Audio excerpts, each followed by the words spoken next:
Welcome viewers to another edition of Brave Namibia, where we celebrate both ordinary and extraordinary Namibians.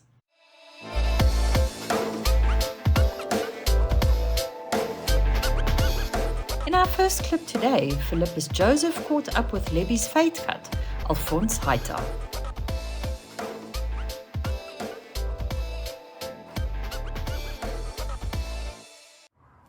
My name is Alfons Heita, known as Lebby's fate cut. I'm from Rundu, Kavango West, at a village called Mpini. I grew up cutting hair using a scissor and then lining up it, the hairline with a bottle. But I never knew I would end up being a barber at the stage where I am. But recently, I'm now in Windhoek, cutting hair using clippers now, no more a scissor. So I am based in Ochomise, here in Windhoek, and I cut hair in town, just by College of Arts. Yeah, actually when I was in Rundu, I usually used to cut people just for fun. It wasn't like something serious. It's like I just used to enjoy doing it. And then I stopped doing it. When I went to high school, that was in town now. I never used to cut people's hair, but after I failed grade 12, in 2017, that's when I came to Windhoek. I started upgrading my subjects, but things did not went well, or didn't go well. So I started working in food lab as a sign writer, but the salary wasn't enough. I stopped, so I quit. From there, then I started cutting in the location in Ochomise, Astilan, Istanbul Street, at the cost of $30, $20, and so the last price was $40. I used to work for someone. Then when I used to work for someone, the price wasn't enough. I asked him to rent a chair. She couldn't one. Then somebody came to me. He said, I used to cut her husband. And then she could see the potential in me. Like, I can do better than where I was. So she decided to bring me in town. Then in town, I started renting a chair. I could not believe I could finish the rent, but I managed to finish that rent in 2 weeks while I was struggling. But before that, I have to sell my phone that I was having. I had iPhone 6s that I sold on a price of $2,000 just for me to come pay the rent, just in case I don't get clients while I'm still searching. But unfortunately, I earned respect to the clients that I met. Up to date, I managed to pay that rent in 2 weeks. Then from there, that was now 2022, 2023, I moved from the first salon in town. I went to the second one, which I am currently in. And so business is going so far well. I'm not complaining. Yeah, my busy days is actually starting from Wednesday, or let me say Thursday. I get hectic Thursday, Friday, Saturday, and Sundays. And most of the clients, they book through the link that I created. And some they call. When they call, they make sure they come immediately the time that they booked. Because sometimes, if you're just walking in, you'll be standing in the queue while waiting for others that booked to finish their time before you go in. Yeah, I've been seeing this on Instagram, and I also decided to create my own page with the name that I'm wearing here, which is Lebby's Fade Cuts. I have that page, and also I have it on TikTok as well. So I always market myself. Yeah, things are going well. I cannot complain since I'm getting clients through those platforms of Instagram and TikTok, and some are referrals. And so for now, maybe it's the salon that I'm with or that I'm renting. It's actually now we have rent out of water. It's actually we don't have water to wash clients. But so far the business is okay. So I can say I've never came across with such complaints from customers like, no, my haircut was bad or something happened that he's not happy with. Because I always make sure I'm someone that always cut approximately about 40 to 50 minutes of one head. I don't rush my work. So maybe that's the thing that makes it a bit perfect, or perfect to say, though nobody's not perfect. Yeah, I know I'll feel bad, but at some point, I haven't come across, or have never experienced that like my client moving. It's either with me, it's either my client out of town if they don't show up, or maybe it's just not the right time for them getting money. Yeah, my future plans is like to have a salon, my own salon, not renting anymore, but that should be in Windhoek, since it's the capital city, and in town, since it's a CBD. I would like maybe after 5 years from now, I would like to start training my own people to start now doing the business that I'm doing, just like others. Yeah, I have a lot of friends that have been motivating me, that are still making me keep pushing, like not to give up. They're like, no, what you're doing is a great thing. I've also have other artists in Rundu that was in my village.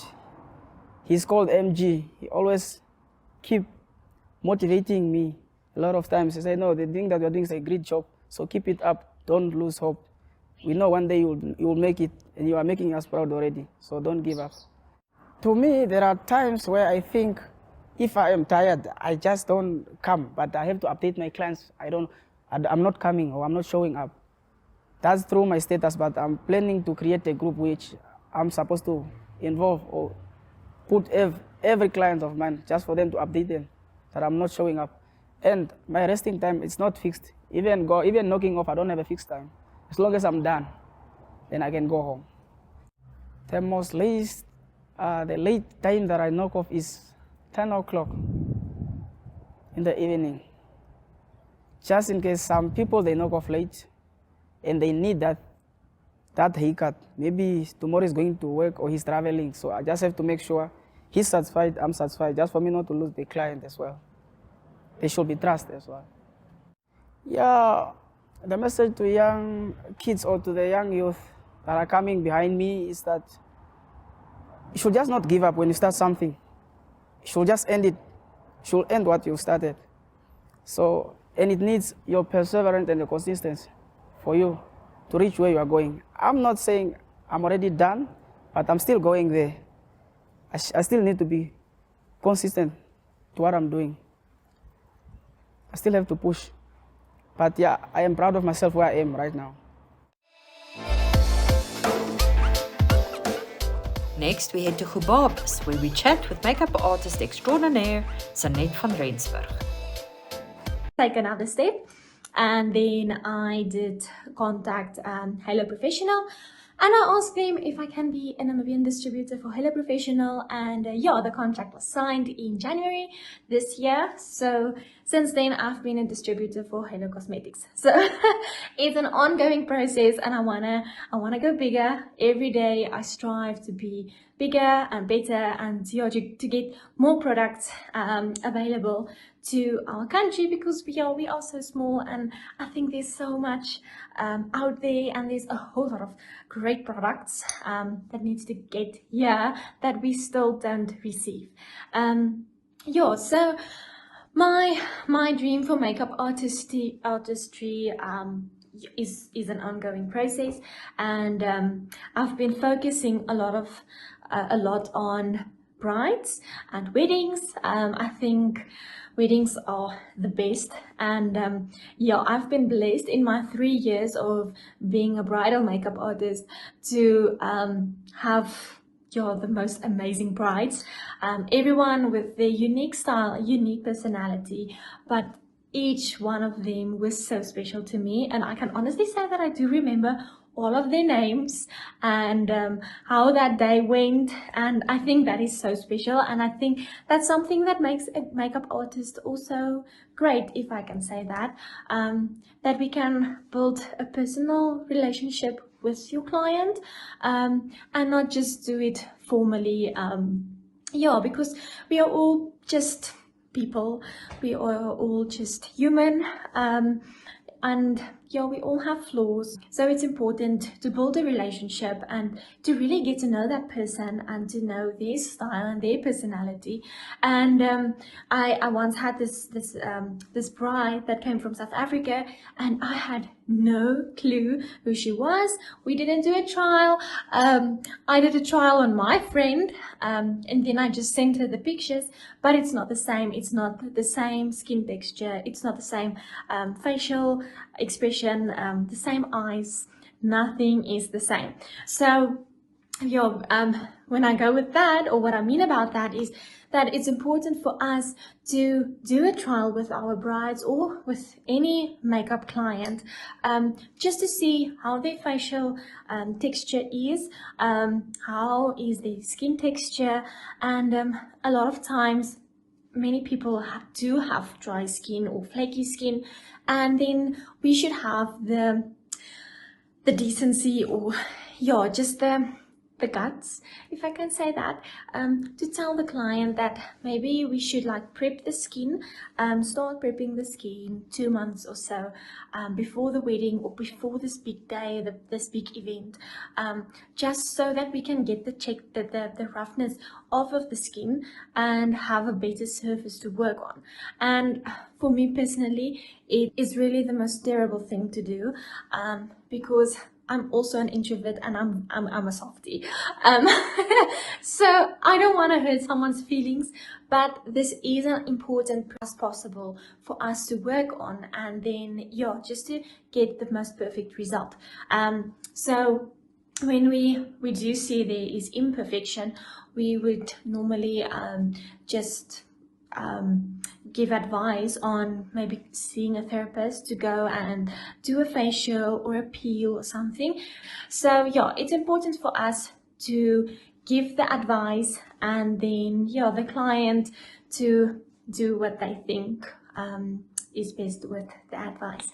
And that's the main thing about prepping for skin.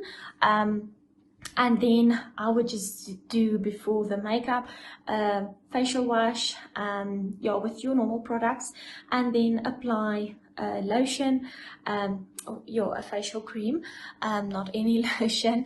But then I would still, when my client does it in front of me, I would still feel the skin and see if it's oily or dry, and once it's too oily, I would use my tissue and then just tap on the skin just to get off all the excess oils. And then if the skin is dry, I would apply a moisturizer, of course. So then the basic makeup begins with a primer and a foundation and so forth. So I think weddings is my favorite personally, just because it's such a big day, and it's a day that every little girl is dreaming about from, I think, the moment that we can understand what this is all about.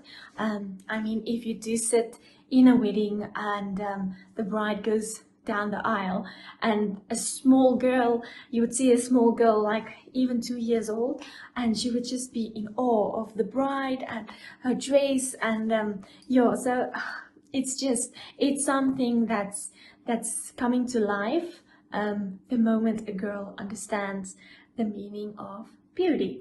And I think just that's the amazing thing, is that there's beauty in every single person, and it's, for me, it's such a privilege to be able to enhance the beauty. Even though I do use makeup to enhance the beauty, I mean, you can use really the minimal makeup. You don't even have to go big and bold. You can use plain basic makeup, even just a mascara or a lipstick or something, and you can enhance that person's beauty. And that's also the thing about wearing the right colors, or when we do a style and color analysis, is just wearing the correct colors to bring out the person's the color of their face, or their undertone and overtone. And I think being a makeup artist and an image consultant is such a blessing, and to be able to experience the glow up, and to experience the facial expression when someone sees themselves, when they come from nothing, according to themselves, to something also years old, and she would just be in awe of the bride and her dress, and so it's something that's coming to life the moment a girl understands the meaning of beauty. And I think just that's the amazing thing, is that there's beauty in every single person. And it's, for me, it's such a privilege to be able to enhance the beauty. Yeah, even though I do use makeup to enhance the beauty, I mean, you can use really the minimal makeup. You don't even have to go big and bold. You can use plain basic makeup, even just a mascara or a lipstick or something, and you can enhance that person's beauty. And that's also the thing about wearing the right colors, or when we do a style and color analysis, is just wearing the correct colors to bring out the person's the color of their face, or their undertone and overtone. And I think being a makeup artist and an image consultant is such a blessing, and to be able to experience the glow up and to experience the facial expression when someone sees themselves, when they come from nothing according to themselves to something also according to themselves. Important to note that your makeup artist is unique, just like a fingerprint, and that every fingerprint is different. Every makeup artist is different as well, and it's always important to note that if you do give your makeup artist a picture, I mean, I love working from pictures. It just gives me an idea of what my client wants and where are they going to, just to feel their vibe. It's always just very important to know that your makeup artist won't necessarily replicate the picture. We can try our best, and I do try my best, but this is my fingerprint. The picture isn't my fingerprint. It was someone else's work. I can't replicate someone else's work, and it's very important to always consider that and not be disappointed when you do get your look and it's not as perfect as the picture, because your makeup artist is unique in her own setting and in her own style. So I think that is my message to being a makeup artist, and the thing that inspires me to be my best and my best self in my career and in my makeup artistry. Just to note that I have my own special fingerprint. The work I do, no one else will be able to replicate it, because this is my work. And that's the thing that keeps me motivated and what keeps me going every single day. So thank you guys for your time, and thank you for allowing me to share this message, and you should have a blessed day and a blessed week ahead. In our final clip today, crafter Christina Chigonodra shares more about her hustle. Okay, my name is Christina Chigonodra, and I stay at Korea Cup, that side of the informal settlement. So I started this arts and craft through the father of my first two kids. He's the one who was doing it. That's how I learn it. When I see him doing it, I get motivated. Then I said, let me try. That worked as a good idea, because when we separated, I had something to continue and to start from. It's something that I also was having interest in since I was already in that business. My brother was also in the business of arts and crafts, so I just loved it, because it's something that you do with your own hands. You are not working for someone. You are independent. You do things with your time, though it can be hard sometimes. It's not frequent supply, like you have a salary end of the month. You really have to fight hard. But I love what I do. My first item was flower, the sunflowers. I was really happy, because firstly I was selling flowers, but the fresh ones, the fresh sunflowers, which we get from the umlamba. So when I made that one, which stays forever, it was a big achievement for me. So What keeps you going on days when business are slow or times get tough? Okay, when I get customers or when I get a customer, I make sure I save so it can help me on the other days that I don't really get the clients. So I really do make sure about that. And I also try to make other side hustles so I don't stick on one thing. So with the arts and crafts, I also sell the products for houses like brooms, mops, door stoppers to sustain because those ones are essentials. We really need them every day in the house. But the arts and crafts, it's here and there. So we have to have a side plate to keep me going, that something that it's really needed every day.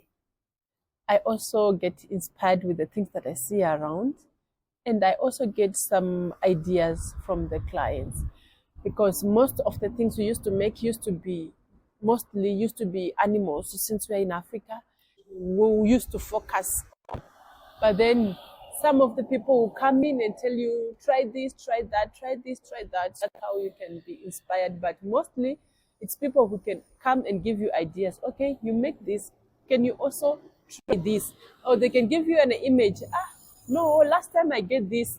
So I was thinking, oh, I have an image of this. Can you try it? That is how it goes. I use wire and beads.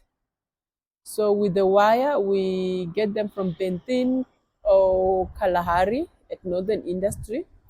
The same with the beads, it's also Northern Industry at Chinatown. I love the birds because I love colors. And the sky is the limit.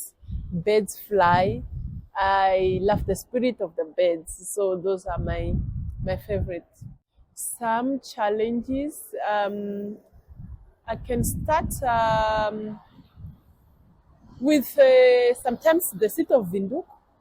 They can come and say this is not a proper spot, or a neighbor of the neighborhood complain you are not allowed to be here. So those are some of the challenges that we can face. We are trying to make a living, then later on you come and you are chased or you are asked to pay a fine. Those are the challenges. And the other challenges is where I am is not a tourist site. So you can struggle, you can really, really struggle to get customers. You can go for even 2 weeks without getting clients. So when you get, you must make sure that you can save until you get the next one again. They are, I can say all of what you just mentioned, they are surprised, they are happy, they are interested, especially me being a woman doing it. They really see me doing it. They are really, really interested and inspired as well. I'm only the woman who is in this industry. If there is another one, I'm not aware of that person yet, but that is also what gives me clients because I'm a woman and they see me doing it while I'm sitting here, they see me doing it. It also helps as a marketing strategy. People, they really support if they see you are a person who is trying and a person who is persevering and a person who is not going down, who is not using what they are giving you for something bad like alcohol and end up doing bad stuff. They do support people, they do support and they do help if they see you are doing things for their good. I've learned that people really love nature. This arts and crafts, it's a combination of nature. So I learned that people really love nature and they really know where nature is coming from. They really believe and trust in God. And the love they show on my work, this is artificial. So I believe that they really show the real love on the real living things. That is one of the most things that I've realized through my work. It's been 11 years I'm working in the streets. It really means a lot to me. A lot of people, they used to pass by. I used to see a lot of people that are depressed, that are going through a lot of different situations. I can give an advice that don't give up. As a woman, especially if you have kids, just look at your kids. Then you have a reason to continue with life. A lot of passerbys can pass by and say, I'm taking my life, I'm thinking of taking my life. But I give them the advice that the moment you were born, you had a purpose, you have a purpose. That those kids that you give birth to, that you want to give up on, they have their purpose, don't cut them. You have a purpose, we all have a purpose. We just have to find what purpose it is. Through God, through prayers, we all have purposes. That is what I can feel as a brave Namibian woman. Thank you for tuning in today. If you know of someone you feel should feature on our show, please contact us at brave@synergy.com.na.